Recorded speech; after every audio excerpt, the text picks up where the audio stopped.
welcome back.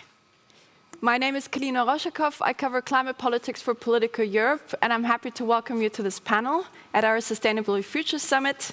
We're going to begin a discussion about the European Green Deal. The topic of this panel is 1 year after the launch of the European Green Deal, where does Europe stand?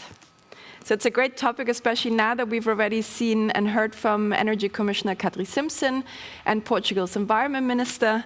And now I look forward to welcome this panel. Do not hesitate to submit your questions via the Swapcard app. Just because you're virtual doesn't mean we don't want your involvement, so please get involved online. And look at the app under the box entitled Questions, and do answer our poll, which is now live. You can also tweet about the event, of course, using the hashtag @PoliticoSustainability. And with that, I'd like to welcome our panel.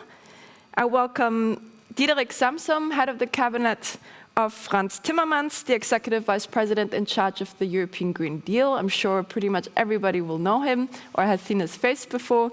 I'm also very happy to welcome Toussaint, a Green MEP from France.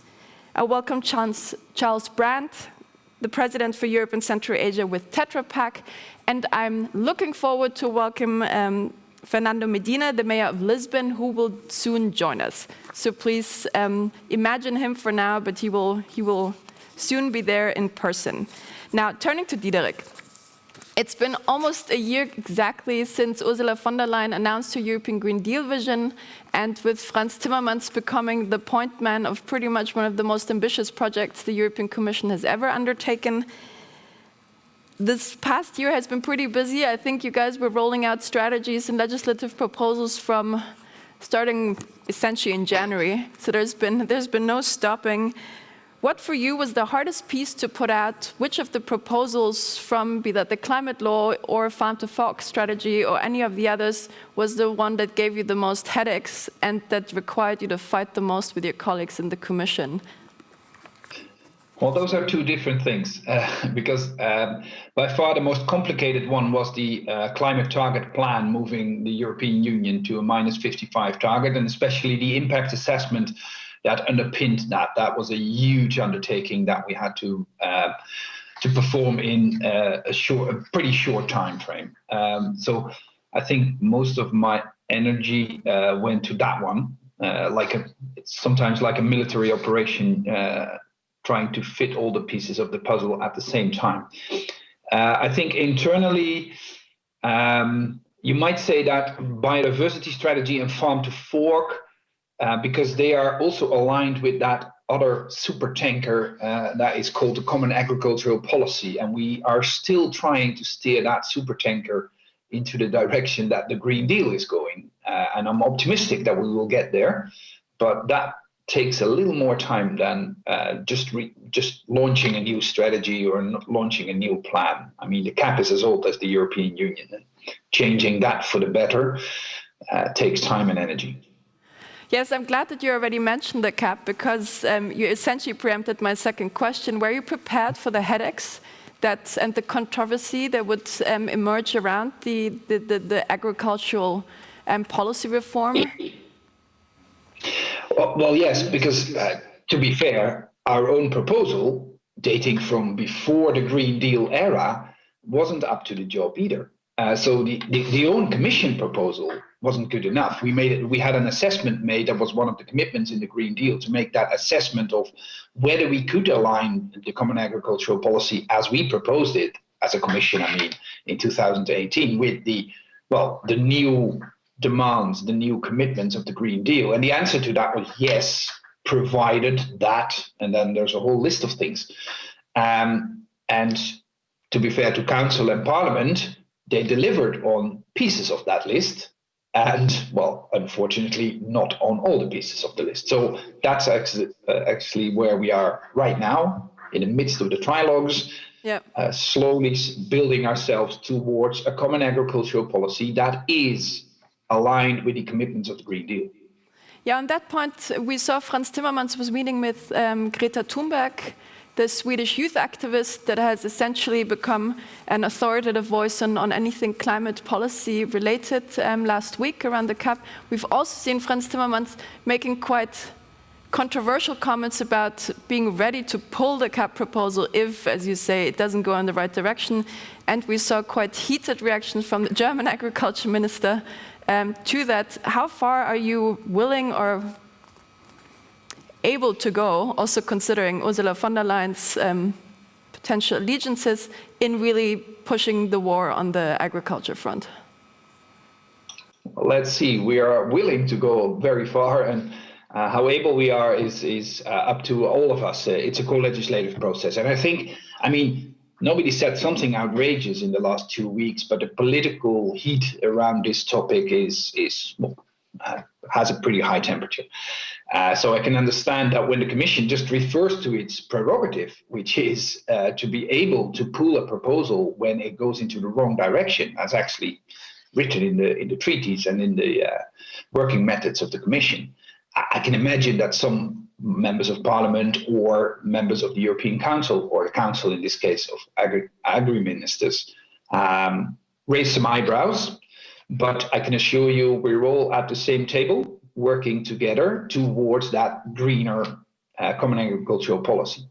And at the moment, the discussions on how big the eco schemes, how big and how deep the eco schemes should be, let's say the eco-friendly agriculture that we need more in Europe in order to be in line with the Green Deal commitments.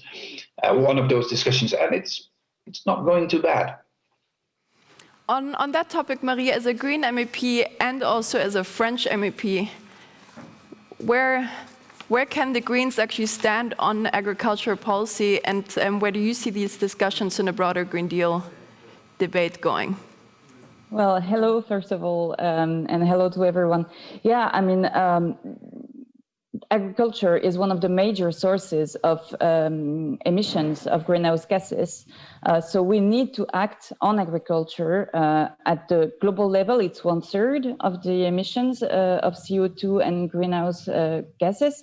And what we said, and you just pointed it out, with the Greens and ecologists in a broader sense, is that the CAP that we adopted is not at all fit for a climate era, fit for the Green Deal. It even hampers our ability to reach our climate goals that we're currently discussing.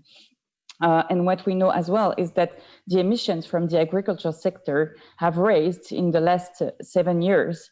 And one report from scientists came back on the position of the European Union at that point, and they pointed that out again last week. So we need to change the CAP. We need to withdraw this CAP and to propose a new one. That's what we're still asking Mr. Timmermans to do, and Mr. Diederik already knows. That's not the only issue that we need to work on, but if we want to face with the climate emergency, the CAP is one of the major tools that we have, and it's one of the most integrated policy at the European level. It's actually the biggest policy at the European level, the biggest budget. That's where we can act on things, and it's good to adopt high climate goals, of course, to coordinate the efforts of the member states, but it's also good to apply our commitments towards climate in the concrete European policies that are led. So would you say that the CAP is essentially the first litmus test now for the new European Commission, as well as, and I'll just quickly interrupt because the mayor has joined us. Welcome. Sorry about the problems on connection, but... Not at all. I think everyone, participants and viewers, will know that the Zoom world has its ups and downs. But just to briefly just fill you in, we've been talking about the ongoing controversy and difficulties around negotiating the common agricultural policy reform, and more broadly talking about the role of agriculture in the European Green Deal and whether it's the, as some would say, the make or break of Brussels' Green Deal project. So just to go back to Marie, who's a Green MEP from France, whether, and now I'm going to return to my question, which I've, I think, stopped with, do you think that agriculture and this reform will be the make or break of the credibility of this Commission when it comes to climate policy? Well, I mean, the first test is really the climate law that I hope will be adopted next week with high ambitions for the member states and a binding mechanism, because maybe you don't know, but for the moment, it's not clear how much binding are the climate legislations of the European Union. So this is one pillar of action. Then we, of course, have the cap.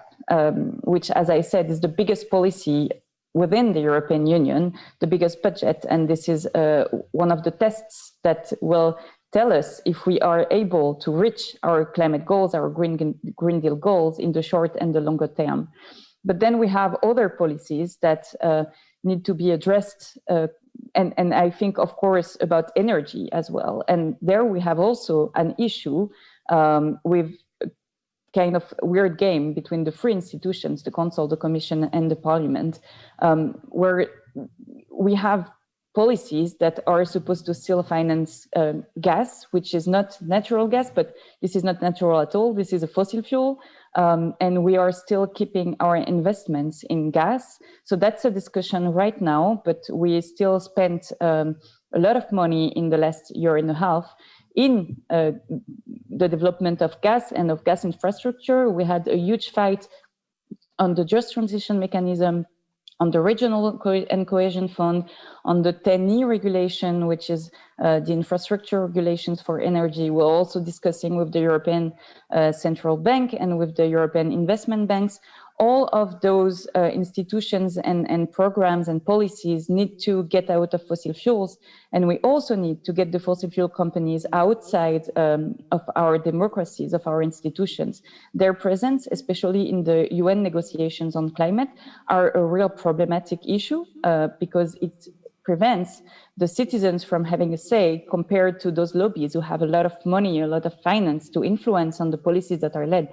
And of course, if we have room for the lobbies inside of our decision-making on climate and energy issue, then we will develop fossil fuels. So that's a real fight that we need to lead.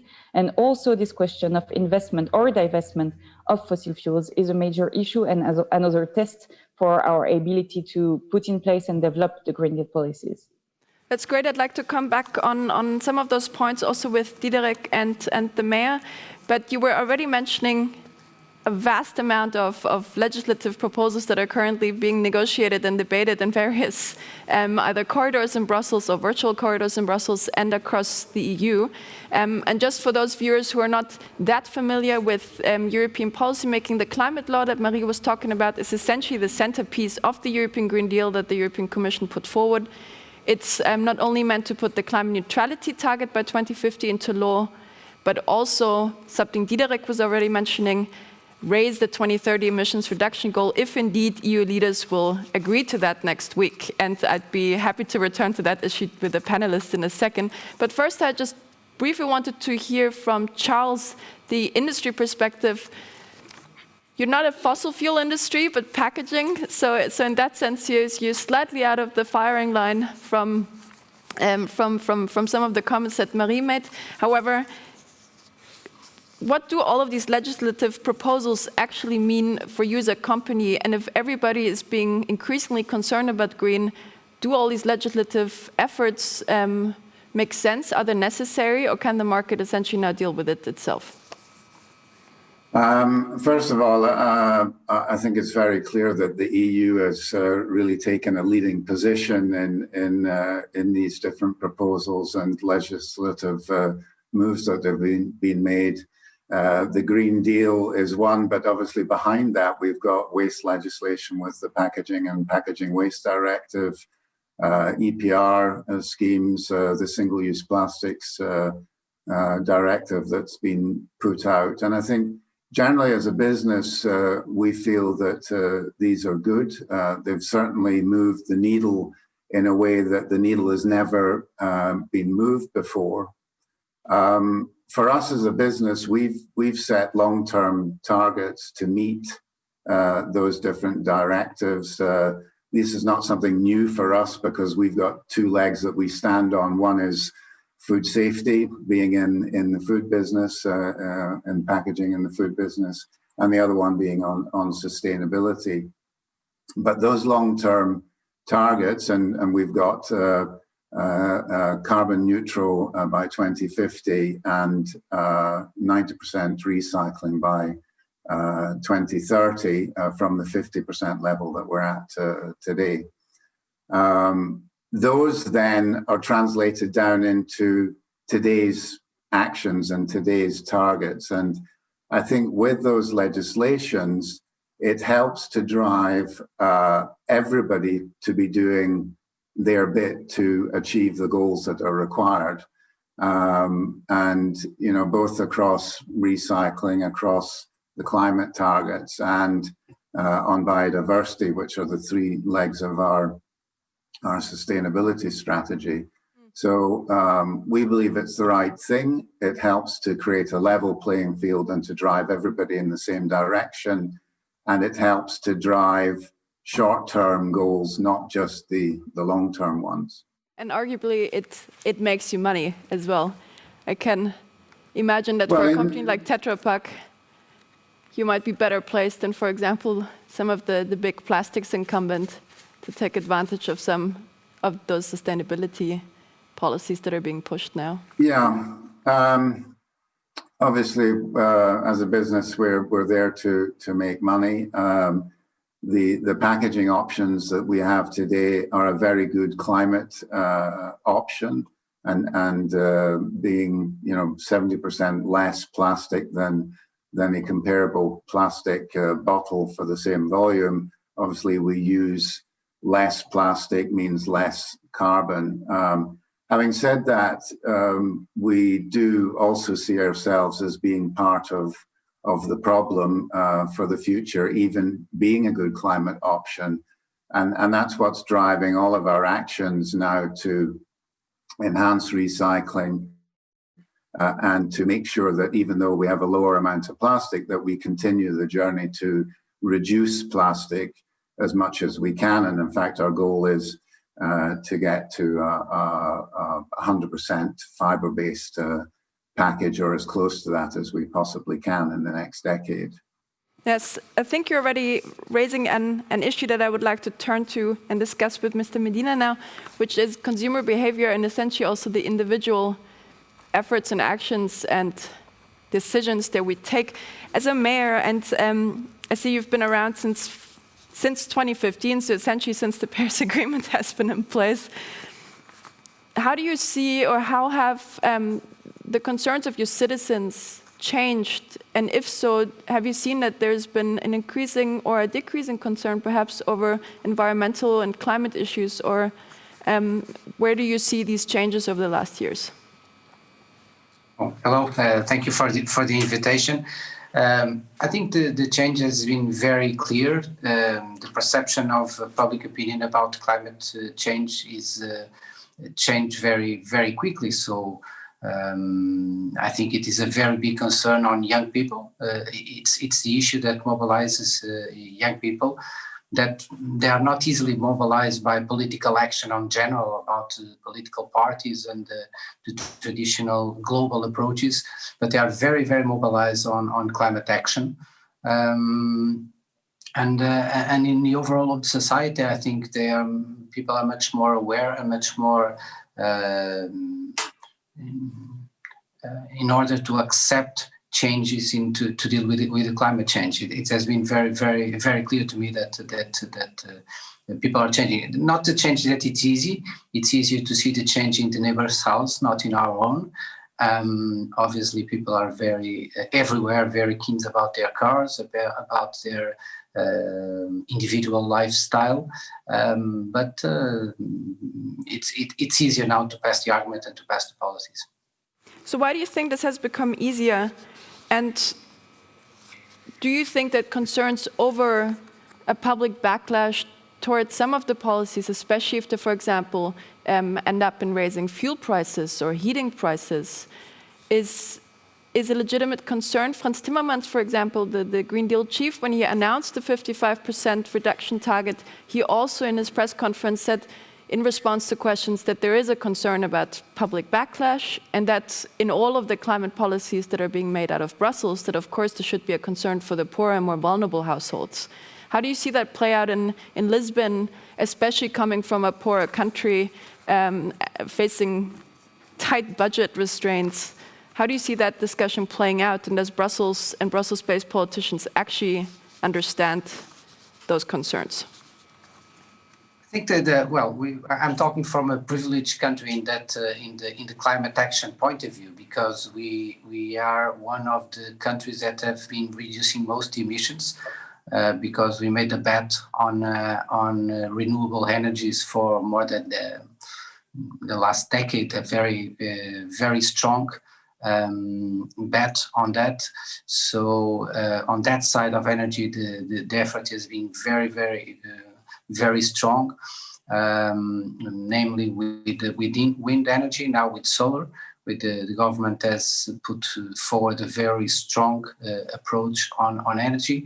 So the biggest price that we had to pay on the renewal on energy transition we paid in the last decade, and we paid on the energy prices.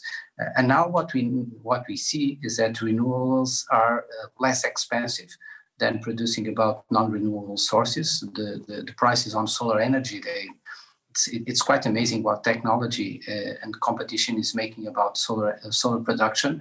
The prices are really very low on the tenders that were put forward nationally. So that dilemma doesn't put exactly on that side here in Portugal. I think I think I see a big risk in the next years is about the risk in a post-COVID time, that there is a big surge on returning to the world as it was before.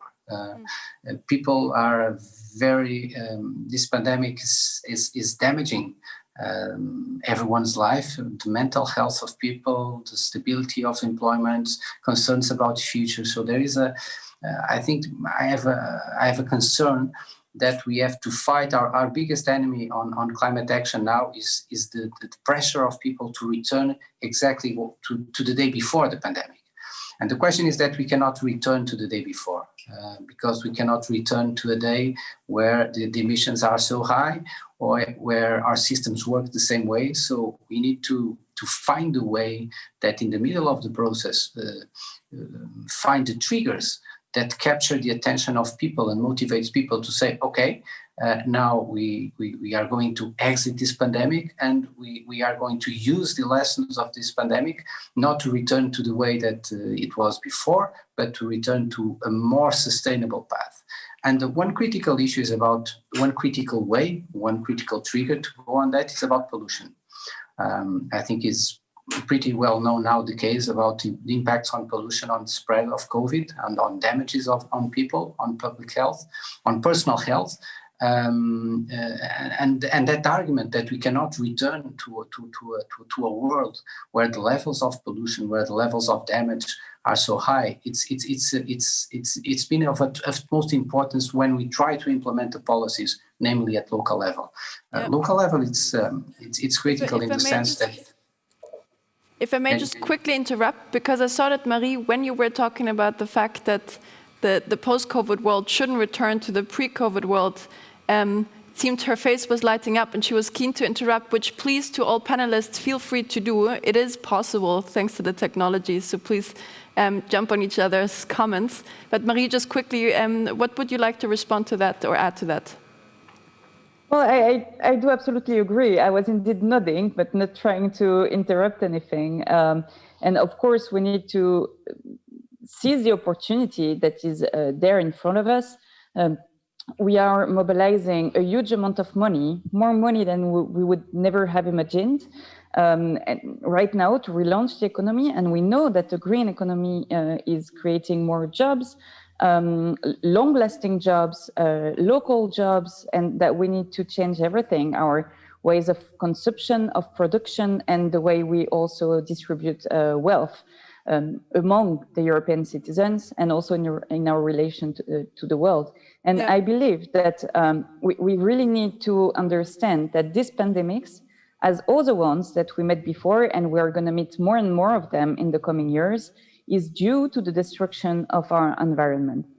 It is due to the destruction of the habitats, as the IPBES, the International Council of Scientists on Biodiversity said.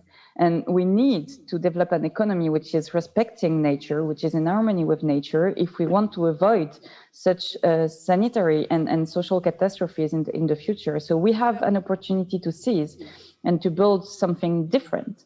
And also to use this money to finance the Green Deal, because we didn't have the money before this crisis. And now we have this chance of, every member state doing the efforts of investing money.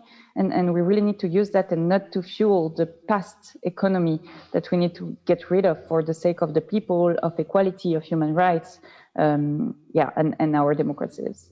Yes, I think this leads me perfectly to Diederik, because you were already mentioning the recovery and also EU budget program that, according at least to the deal that has been struck, would see 30% of the overall expenditure going to climate efforts, and as you say, could unlock the potential for new jobs and green industries. At least it's something that the European Commission would like to see.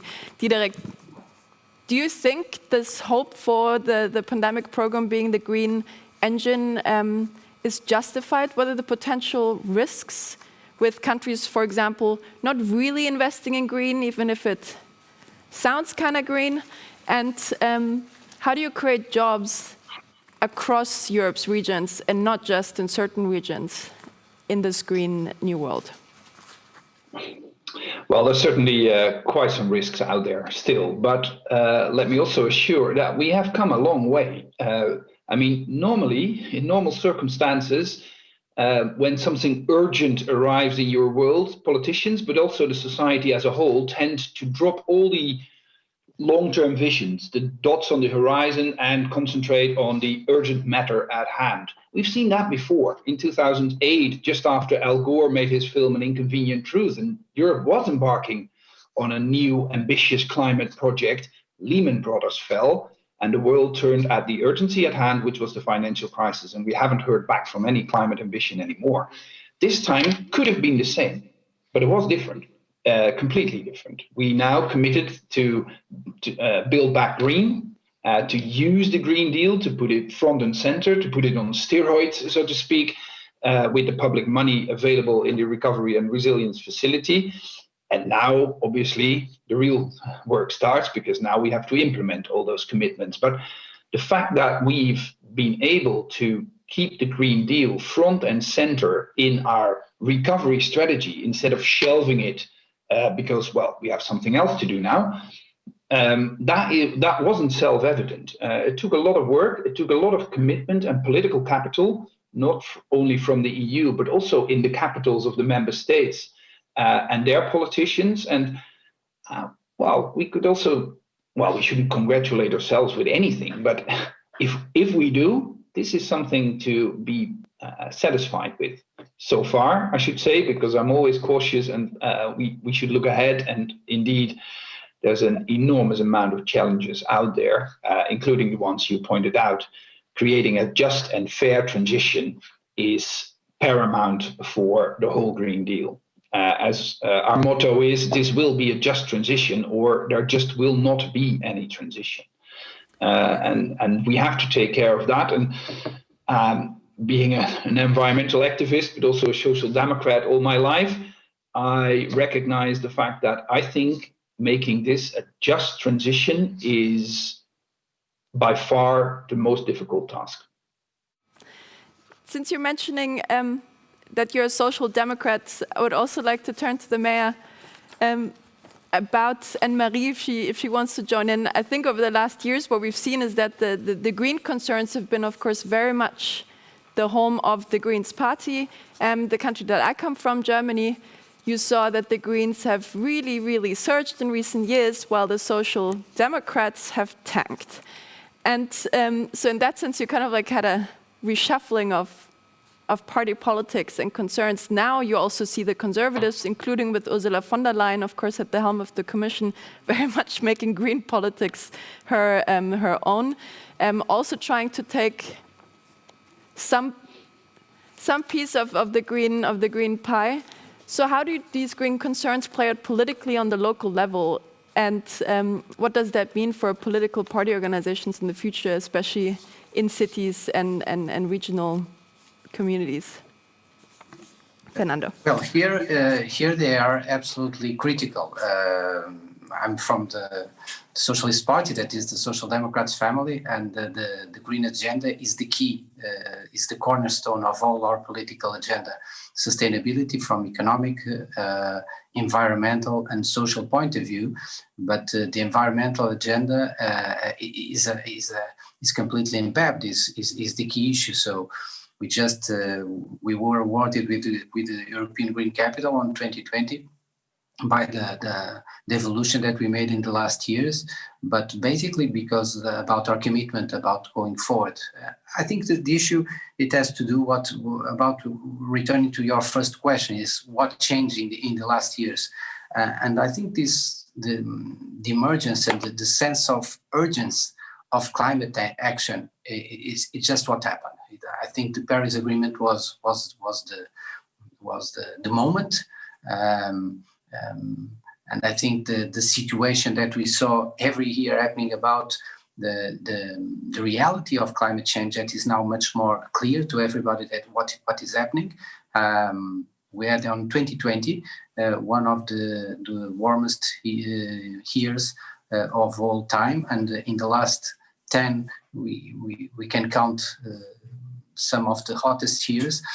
Extreme events are happening all around the world, in Europe, in our countries. So I think everyone that has a real sense about what are we going to do to next generations, I think climate action is basically on top. And obviously it would be naive to say that everyone in the political spectrum feels the same or thinks the same. It's not true. But I think that we can find, mainly when we go to the cities and the cities' top levels, all around the world, you see that climate agenda is placing a much important role than it was some years ago. Here in Lisbon, it's completely central, and I don't see it. I understand the debate about when we talk about employment versus green and about the transition. But I have to recall what we made here in Portugal. We made a transition from a very dependent on fossil energy production system to one of the countries that made a much bigger impact on production about renewables. And now what we are making about with the money about the recovery fund is just allocating this fund basically to what we need to do in the future. And I think basically here we are talking about two more things. We are talking about three: energy, and we are on the right track. Second is about transport systems, and basically what we're trying is a challenge that we can, where cities and metropolitan areas have a key role when we need to make this shift from individual transportation systems based on fuel to collective systems based on electricity. And the third one, it's one that is not very so widespread, but I had to have a strong word to congratulate Frans Timmermans about this, because it's about construction. Because construction techniques and construction materials that we use, it's one of the last spoken items, but it's one of the places where the battle is going to be won or lost. And I think the European Commission can have a strong role doing this. Europe can have on regulations about this, because the way that we can build much more efficient buildings, we can build carbon neutral buildings, we can build buildings that use energy, at the same time they save water, at the same time they can be carbon neutral on their functioning. It is going to be a major breakthrough, and I think it's one of the keys that we could improve faster.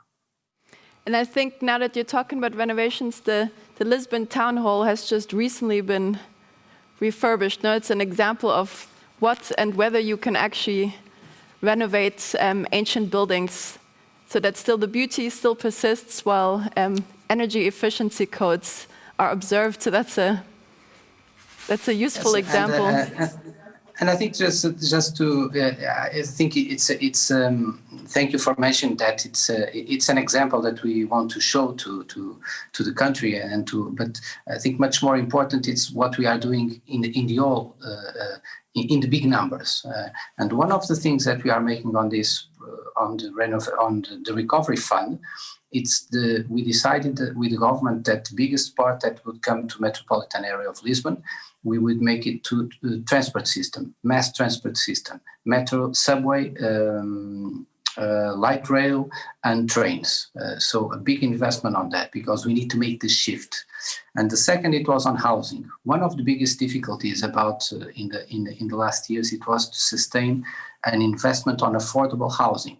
It's the problem in Lisbon and in many capitals all around the world that we face the problems of raising prices on housing. So what we think is that this new generation of affordable housing policies should be at the same time environmental sustainable. So these houses that we are building, they are almost carbon neutral from the materials, from efficiency, on energy efficiency, on energy production with solar, because we have a very big number of hours of solar exposition. So the question is where we put money, of what are the priorities, and I think the Commission is doing a very good job on about providing us with this crisis with the right amount of money that we need.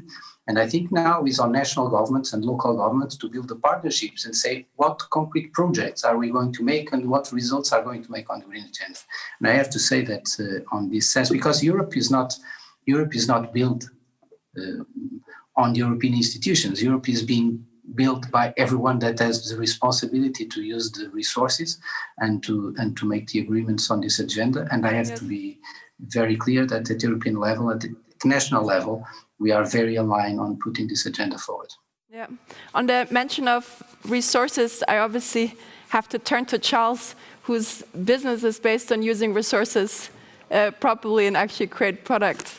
So how do you fit in the pandemic recovery framework? How do you see that? And to come back to the question of consumers and their willingness to spend, do more environmentally sustainable products, do they cost more, or do they cost more initially and then costs fall? And do you see consumers actually be willing to pay more, for example, for better? First of all, the pandemic has been pretty interesting for us being in the food business. Our vision of making food safe and available everywhere, and our brand promise of protects what's good has never meant more than it actually has in this period. Consumers, we did a study recently which shows that 26% of consumers say that they buy environmental packaging on a regular basis. And that's a number that's up and clearly up. So the needle is moving on the consumer side. They do tend to be very price sensitive. And it is true that the environmental options tend to be a little bit more expensive in the beginning and then reduce over time. You mentioned resources and I'd like to bring up the point of responsible sourcing there. On the paperboard side, obviously, and 70% of our packaging is from a renewable source, being paperboard. And there we use certifications such as the Forest Stewardship Council to ensure that all of the board that we are buying comes from sustainably managed forests that regenerate. So we believe that as we educate the consumers, as we support them with information about what is the right choice to make, they will, building on those 26%, increase their purchases in the right direction. I'd like to just comment, because obviously with the Mayor of Lisbon, we have our paper straw factory being built in Lisbon now, and this is one of the big transitions that is happening in the EU. with the Single-Use Plastics Directive, going from plastic straws to paper straws and tethered caps.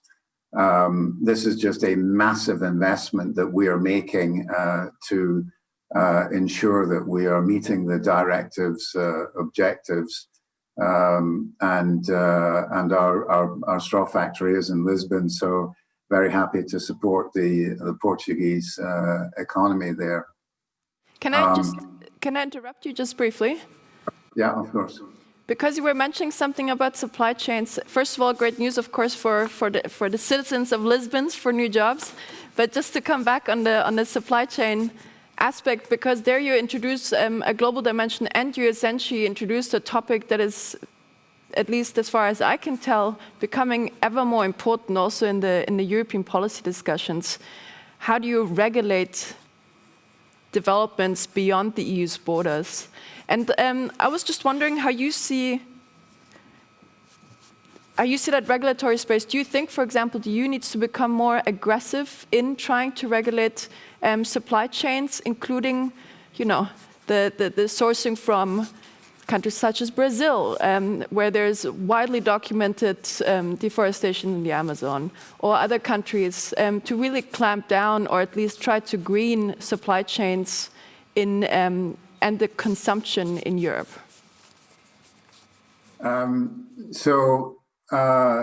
Regulation is very important to ensure that the right thing is being done. It's important to note that in Brazil, we buy a lot of board in Brazil, but those are all from FSC certified forests. So we need to separate the part of forest management, which is obviously totally incorrect and not right, with responsibly managed forests and FSC certified forests in Brazil. So, and not to generalize everything. But I think we think that regulation is important. It creates a level playing field. The level playing field is very important because everybody in the whole of the value chain has got to put their effort in, and it cannot just be that a few big companies are putting the effort in whilst everybody else is not. Yep. And so regulation helps to ensure that in each of the different parts of the value chain, but also across the whole of the value chain. On that note, I would like to broaden, and I'm making the final questions and points here because our panel is slowly but unfortunately surely coming to an end. Now that we are facing a new administration in the US, we could see already in the last weeks, European politicians are overjoyed. I don't think there's ever been a demonstration of so much excitement amongst usually rather dry political personas about change in the world. Diederik, what does that mean for the EU's climate role in the world? Is the reemergence of a more green US potentially a threat to the EU's leadership, or is it just going to be happy partnership from now on? Well, the partnership with the US has always been a difficult but optimistic one, except for the last 5 years, and that's 4 years, and that's, I think, why you feel almost a relief amongst politicians in Brussels and all over Europe. Obviously, Biden promised to return back to the Paris Agreement, which is much faster than quitting the Paris Agreement. That took Trump 4 years, but you can be back in 30 days. So halfway February, we expect the US to be back. But I want to underline that actually the US has to really step up to the plate to meet the rest of the world's dynamic, because since we produced the Green Deal, and not just because of the Green Deal, that would be overstating its importance, but we are now in a perfect storm in a positive sense. We've seen the China commitment to climate neutrality somewhere around 2060. Obviously, the details do matter, but the general line is clear. And Japan stepping up to the same plate, Korea joining the international community led by the EU in this case for climate neutrality. And now we have the opportunity with the US. We are really in a momentous time at the moment that obviously due to all the other geopolitical developments and due to COVID-19 might be a bit under the radar. but I'm convinced that the next year, with Italy being leading the G20, the UK leading the G7, the world going towards the reprisal of Glasgow, which is now going to be at the end of next year, we have a once-in-a-lifetime opportunity to join as a world community on this journey towards climate neutrality. So Great. where we have concentrated the last year on Europe and all the legislation, etc., we are committed as a commission with the EVP Timmermans in the lead on the Green Deal to turn our attention outwards towards the rest of the world and complete the puzzle because, well, to be honest, the rest of the world emits 90% of the CO2. So that's quite an important part of the puzzle that needs to be implemented in the whole Green Deal framework. And as I said, I'm optimistic about the opportunities for that. Well, let's meet again in a year's time and reassess whether we were successful. Yeah, looking forward to that. Marie, in your final comment, and Fernando, turning to you now as well, the EU and the world, what to expect, what to look out for? Yeah, thank you. Well, I would have had a lot of things to react on, from the duty of vigilance, the due diligence that we're asking for the companies regarding deforestation. We issued a resolution, a position from the Parliament. We're waiting for the proposal of the Commission, and also on a general due diligence system, which would compel our European companies to reduce their CO2 emissions. And this is something that really needs to be done. So that's also a message I'm sending to the Commission. And this is not reflected in the position from the European Council yesterday. I'd like also to point out that for the European Council next week, we need to have at least 60% of goal for the climate targets of reduction of emissions by 2030. This is absolutely essential because within the scientists, it leads us to stopping global warming at 1.9 degrees. So any less ambitious objective, which would lead us above the Paris Agreement. But maybe the last thing about the US administration. The Biden administration made a statement very important on environmental justice. They said they would tackle pollution where it is hitting the most vulnerable communities. And this is really important because in Europe too, pollution is hitting the poorest more. And this is something that is absolutely absent of current EU policies. We need to have an EU policy towards environmental justice.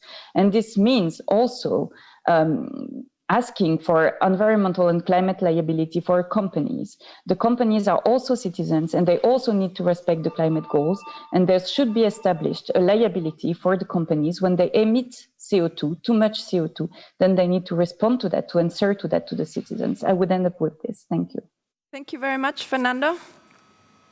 Well, obviously, we are all optimistic about the change in the United States because everything is better than a negationist. So when an administration that has such an importance in the world that was saying that climate change was not real, anything that comes after that, it is going to be an improvement.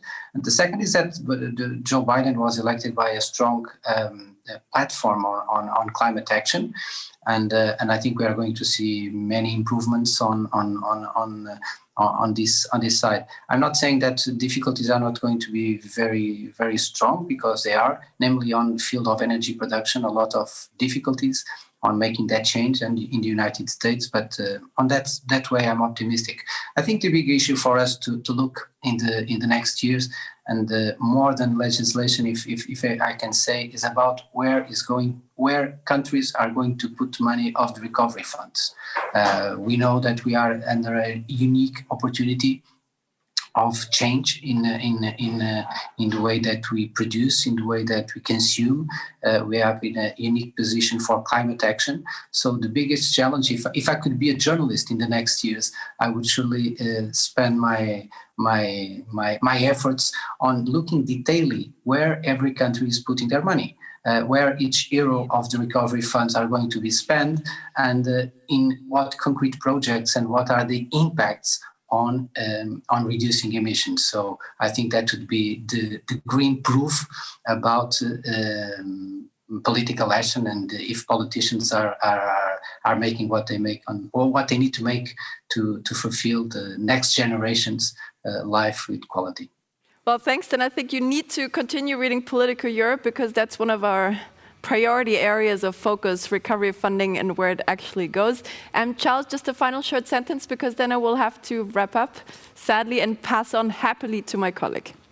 Well, in the last decade, we reduced our carbon loading by 16%. I mentioned our long-term goal to be climate neutral by 2050, but that is followed by equal actions in this decade as well to continue our journey in supporting the climate effort.